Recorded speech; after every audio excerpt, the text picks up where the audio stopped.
যেমন তেমন কথা নয়। 1 লক্ষ মতান্তরে 2 লক্ষ 24,000 কম থেকে পয়গম্বর এসেছেন।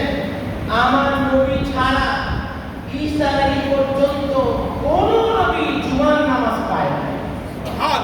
অথচ জুমার নামাজ এমন নামাজ, রাসূল বলেন যে ব্যক্তি জুমার দিনে গোসল করবে, হাদিসে এসেছে গাসসালা ইয়াউমাল জুমআ ওয়াক্তাসালা, যে নিজে গোসল করলো এবং স্ত্রী গোসল করাইলো, অর্থাৎ যার স্ত্রী আছে জুমার আগে বা জুমার রাতে কাছাকাছি যাওয়া একটা সুন্নাত লিস্টে থাকে। তাই হোক, যে ব্যক্তি নিজে গোসল করলো, স্ত্রী গোসল করালো এবং সকাল সকাল উঠলো এবং আল্লাহর ঘরে চলে আসলো, দাঁড়া ইমাম এবং ইমামের কাছাকাছি বসলো।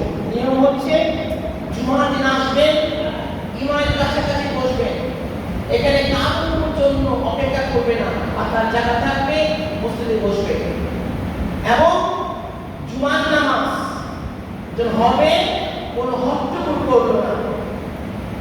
খুতবা